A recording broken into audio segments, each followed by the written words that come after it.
Well, it's with absolute pleasure that joining me, I'm in America right now, and you can see the visage, that's the sadly bruised visage, certainly under the eyes, it looks like, of the Ms. Leah McCourt. Leah, great to see you, and many congratulations on becoming the first woman to headline a major organisation MMA fight in Europe. Thank you. Do you want me to carry on? You say whatever you want. No, I mean Yeah, it's a great thing. yeah, no, it's so exciting and it's surreal and it doesn't feel real at the minute because I've so much on and I am so focused on the fight. But I think after the fight, I'll probably take it in a bit more and appreciate it a bit more. It's funny, because when James Gallagher got injured for this Bellator Dublin event, and they were looking around for someone else to headline, I think the conversation went very quickly. I think that girl over there would be a good headliner. And I think everybody kind of, something clicked. Yeah. I mean, I remember tweeting at you, "A Star Is Born," and it does feel a little bit like that. But it's added pressure, isn't it? No, no, I don't feel. I feel like it is like nobody's gonna put more pressure than I put in myself, and I don't feel pressure. I only feel the expectation that I have of myself. You know, it's the same fight, same arena, same night. It just makes the occasion a bit more special now. Mm, mm. But have you noticed already since? I mean, what is it? It's you learnt about 16 days out that you were doing it. Has the Yeah. added media pressure been different? Do you know? To be honest, I always get quite a lot of. I have to do a lot of media stuff with any fight, all my fights. You're saying you get a lot of attention, yeah? Just well, I don't know. I've always done it my whole career from Yeah. amateur. I have to deal with it. Yeah, it has been a lot more Mm. so the past 2 weeks because obviously if it was announced 8 weeks out, it wouldn't have been as intense and everybody wouldn't have wanted to speak to me. Whereas everybody wanted to speak to me within 2 days. Do you know what I mean? So it has been a bit more hectic and manic. And do you know, I'm getting up at 7 doing my run. Then I'm leaving Isabella to school, and then on the way to Dublin, I'm doing maybe 3, 4 interviews on the phone with Dan, the Bellator PR guys, Mm. coordinating that, and we're just trying to fit everything in we can and do as much as we can. Well, that's interesting because I suppose that what that really comes down to is your time management. You've got those whatever is it Yeah. in 3 hours a day in the car there and back. Well, it's 2 hours down and 2 hours back, Wow. so yeah. Wow. And plenty of massages, I imagine, afterwards, because your legs must get the lactic acid in your legs when you're driving Yeah, after all those workouts. Must be one of the yeah, concerns.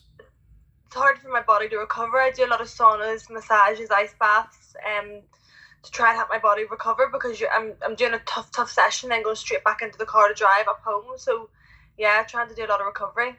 So you're a single mum. You are you're a commuter. You're a fighting commuter, clearly, because you have to commute to work so much. Um, just tell people, for those that don't know you, obviously I know you a little bit. Um, I've known you for a little while now, and I know you're one of those great personalities with so much potential as a fighter. A beautiful woman as well as a fighter as well, and you can go for it, transform from having bruises under your eyes and a split lip to glamming up and being at award ceremonies. And if you go through Leah's Instagram, you'll see that. Tell us, or tell people watching this a little bit about who you are and how you got into this.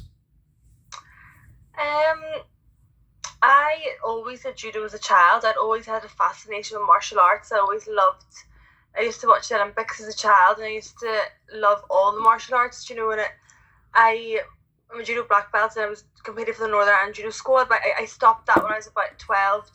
I was a horse rider then.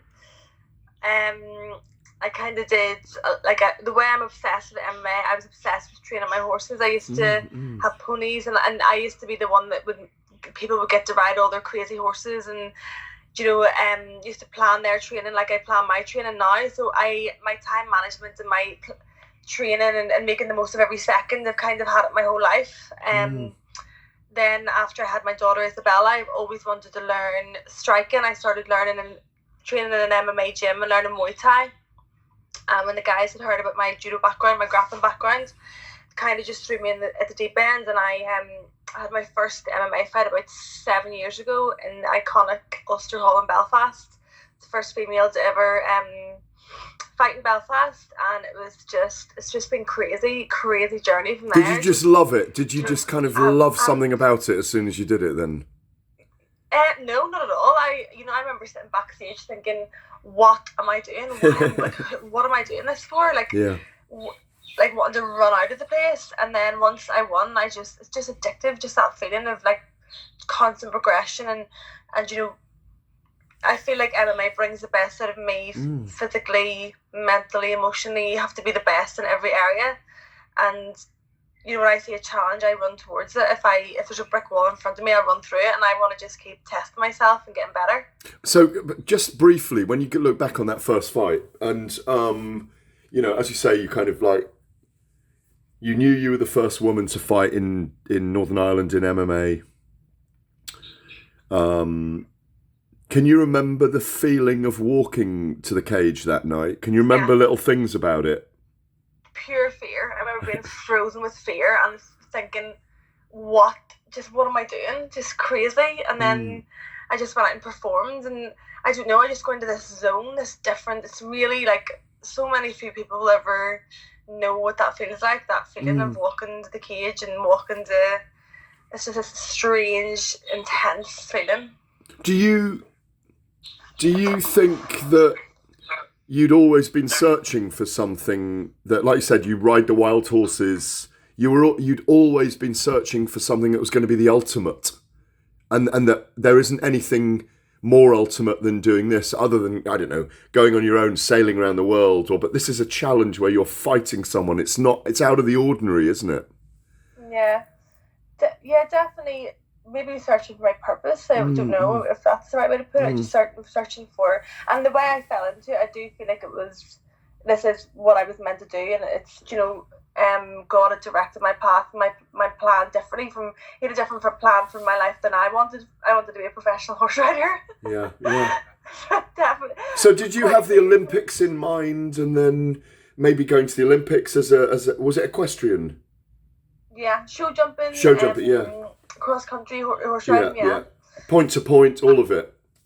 Yeah. Did you do all of that anyway, though? Did you do all that? So I rode, show jumped, cross country, did all my horse riding. Now I actually developed an allergy towards horses and had to stop horse riding, so quite a strange. What age was that? Sorry? What age was that when you were doing that? Probably from I was 11, so I was about 16. Right. Okay. I mean, so it's not that long ago now. You're 27 now, aren't you? Yeah. You had Isabella very young as well. She's 8, is she? She's 9. So you had her very young as well. Yep, I had Isabella when I was 18. Did that change? That must have changed a lot of things. I don't know. People say like, Leah, you were the easiest pregnant person ever. Like I just took it like a duck to water, and took to being her mum like a duck to water. Like I can't even remember what life was like before her. She's just, she is so amazing. Such an amazing spirit. She's so wise, and I'm so lucky to have her. Brilliant. And does she like mum fighting, or does it worry her? She's so proud of me. She loves that her mum is on TV and people talk about her mum, and when she gets to come and do nice things and nice events, and she loves that. And I'm sure in her wee head she does maybe worry, but she always says, as long as you bring home a gold medal. So. But she doesn't come cage side, no. No, but she will be next week. Oh, that's amazing. Yeah. So she'll be with your mum, or she'll be with, who will she be with? So my mum is coming down, and they'll probably be backstage during the fight, and then whenever I win, she'll come out and be in the cage. Lovely. That's amazing. Now, are you a bad loser or not? I'm not a bad loser. You are a bad loser. Well, let's just get one thing right, that I didn't technically lose that chess match. And no, hang on a minute. You're ducking me next week, pretending you're at the Fury Wilder fight when you really know that you're going to get beat at chess. Look, I asked a straight question, which is, are you a bad loser? And I've experienced it. You are a bad loser. I'm not saying that's... I'm most competitive person alive. Yeah, well, let me explain. Let me explain then. I played you at chess. I've had 2 chess matches in my life. You set me up. No, hey, let me just explain it first. You can say whatever you want about me after that. For a bit of fun, we decided to create a Bellator chess championship in Dublin last November, wasn't it? October, November. Yeah. And yeah, and we did a bit of fun. We played a speed chess game. You were like a tortoise chess. You were so slow and taking so much time. Let me just set it up first of all. We played speed chess, and I knew that you were a formidable player, that you'd won a lot of tournaments, that you were I pictured you, or I set you up as the Northern Irish women's chess champion or chess champion, okay? And I was kind of up for it. I had 24 hours to think about it. I thought I was going to get hammered. But what happened was we had a really intense game. You're right. I really got into it in the end. And it lasted about, 25 minutes. They filmed it. And I happened to win. Yeah. Now, can I give my version of events? So I had just spent 24 hours cutting weight brutally in a salt bath. Just did the official weigh-in, just walked back into the hotel in a daze and was ushered into a room with about 20 cameras and Gareth sitting fresh as a daisy ready to play chess. And I was fighting the next day. So all that was in my head was my opponent and what I was going to do in the fight, and I had to play chess. And what happened though? Well, I was winning up until you were taking so long. I got distracted because every move lasted about 10 minutes. Listen, so I lost my concentration. Look, I've only played 2 chess games and I've won both of them. Yeah, and it's a trophy for me. I beat Leah McCourt at chess. It's a trophy. You know, I will listen. If the conditions are right for the rematch, I'm happy to have it. Yeah. Yeah. Okay. Probably only in a fight week. And probably only on a Thursday. But look, we will play again. Listen, I want you to know that it's one of those trophies I carry with pride. You know, I beat Leah McCourt at chess. But I did. But what? About it, I'm gonna throw this phone out my window. But what I did learn about you that day is when you're faced with adversity, you really can get down and dirty. You know. It's that, isn't it?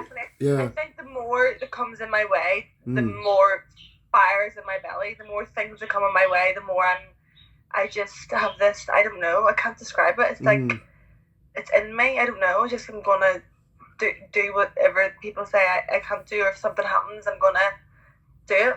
No, as I was closing in on victory, your mood changed. It was extraordinary, and I'm not trying to rub it in, but it was just, you know, it was a very interesting experience for me, because I got to know a part of you. No, we're laughing about it now, but you really did get very serious for about 10 minutes, and you left the room extremely pissed off. Yeah.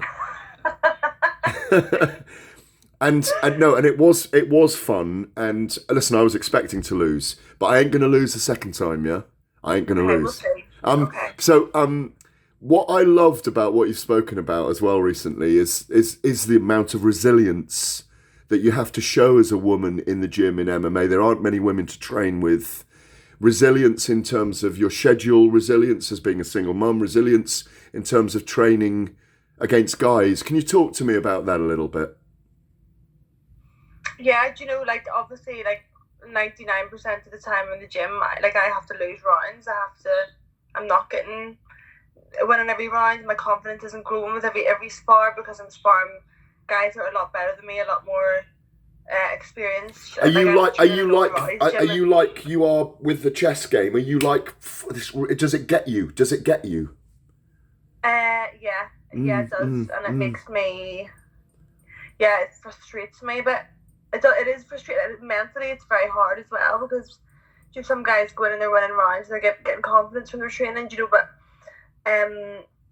down at Owen's gym, like, there's such high level guys. This is Owen Roddy you're talking about, yeah. Well. Yeah, you're talking about Owen Roddy, of course.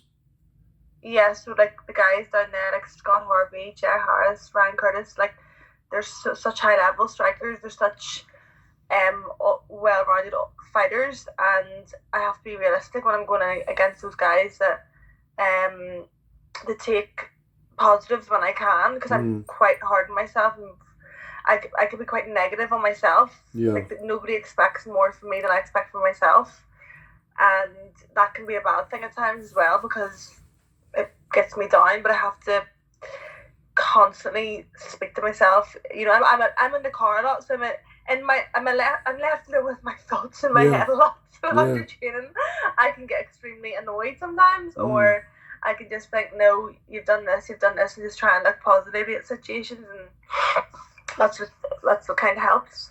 Do you feel, like you said, you know, you talked about God's purpose, and you know, and that's obviously you're making clear about, you know, that you have spiritual beliefs, religious beliefs. Do you feel like this is your métier, your route for putting a message and out there about what you can do in life through what you're doing now? Yeah, do you know, I feel like this, you know, God's hand is played, is the reason why I'm here and why I'm doing what I'm doing and how I've got here. Do you know, I really believe that He has a path for everybody's life, and you have to kind of trust Him and lean into Him and talk to Him about what I can do for Him, how I can.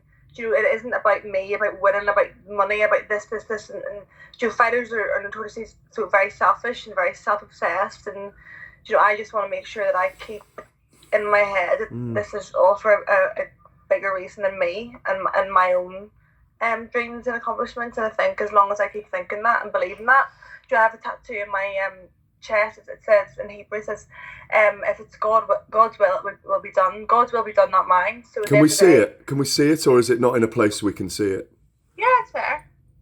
Lovely. Yeah, lovely. So I always think, you know, I'm going to give 100% in every area, mentally, physically, to every single day, to whatever I do.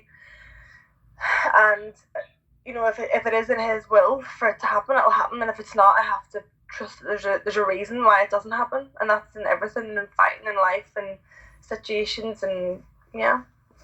Look, finally, before we part for now, tell me about your opponent Ruiz, who you face as the headliner in Dublin on Saturday, February the 22nd at Bellator. Tell me what you know about her and what you intend to do when the bell rings on that Saturday night.